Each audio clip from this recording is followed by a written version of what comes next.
दोस्तों, कैसे हैं आप सब। आज हम शुरू करने वाले हैं भारत के नए एविडेंस लॉ को, जिसका नाम है भारतीय साक्ष्य अधिनियम 2023।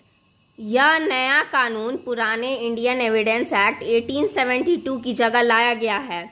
प्रेसिडेंट ने इसे 25 दिसंबर 2023 को मंजूरी दी थी, जिसे हम इंग्लिश में प्रेसिडेंट असेंट डेट भी कहते हैं, और ये 1 जुलाई 2024 से पूरे देश में लागू हो गया था, जो कि आप पढ़ सकते हैं, इनैक्टमेंट डेट इंग्लिश में जिसको कहते हैं। तो चलिए स्टेप बाय स्टेप हम इसको समझते हैं। इसका नाम है भारतीय साक्ष्य अधिनियम 2023, यानी जब भी हम एविडेंस लॉ की बात करेंगे अब इसी के नाम से करेंगे, जो आपको शॉर्ट टाइटल में दिया गया है। अब समझिए इसका एप्लीकेशन। ये कानून लागू होगा सभी जुडिशियल प्रोसीडिंग्स में, कोर्ट मार्शल में भी, लेकिन ये लागू नहीं होगा एफिडेविट्स पर, क्योंकि एफिडेविट्स अलग लॉ से गवर्न होते हैं, और आर्बिट्रेटर के प्रोसीडिंग्स पर। अब तीसरा है हमारा, it shall come into force on such date as the central government by notification in the official gazette appoint.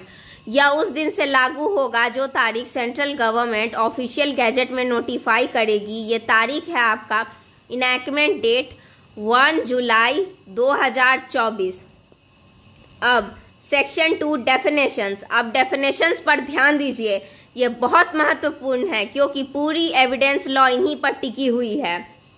A, court. Court का मतलब है सभी जजेस और मजिस्ट्रेट्स, और वो सारे व्यक्ति जिन्हें कानून एविडेंस लेने की अथॉरिटी है, लेकिन आर्बिट्रेटर्स इसमें शामिल नहीं हैं।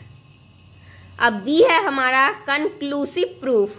कंक्लूसिव प्रूफ का मतलब है जब कोई फैक्ट कानून के द्वारा फाइनल मान लिया जाता है तो कोर्ट को उसी फैक्ट को एब्सोल्यूट मानना होगा। एग्जाम्पल से समझिए, अगर कानून कहता है कि बर्थ सर्टिफिकेट कंक्लूसिव प्रूफ है एज का, तो फिर कोई और एविडेंस एज के खिलाफ अलाउ नहीं होगा। सी है हमारा डिसप्रूफ। डिसप्रूफ का मतलब है जब कोर्ट ये मान ले कि कोई फैक्ट एग्जिस्ट नहीं करता, या प्रूडेंट मैन, सामान्य बुद्धिमान व्यक्ति की नज़र में उसका एग्जिस्ट करना संभव है। अगर कोई, एग्जाम्पल से आप इसको समझ सकते हैं कि अगर कोई कहे कि वो एक ही समय दिल्ली और पटना दोनों जगह था, तो कोर्ट इसको डिसप्रूव ही मानेगा। अब चौथा समझिए, डॉक्यूमेंट। डॉक्यूमेंट का मतलब है कि कोई भी ऐसा मटेरियल जिसमें वर्ड्स, लेटर्स, फिगर्स या मार्क्स हो, जो किसी मैटर को रिकॉर्ड करने के लिए इस्तेमाल हो सके। इसमें इलेक्ट्रॉनिक और डिजिटल रिकॉर्ड्स भी शामिल है। इलिस्ट्रेशन से आप इसको समझ सकते हैं।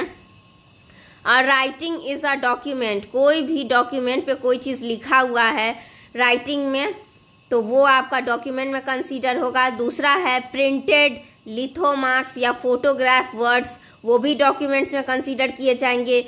अगर कोई मैप है या प्लान है तो वो भी डॉक्यूमेंट है। मेटल प्लेट पे कोई चीज़ खुरेदा गया है, या फिर स्टोन पर जो इंस्क्रिप्शन लिखा होता है, जैसे कि आप अशोका पिलर पे देखते हैं, तो वो भी डॉक्यूमेंट है।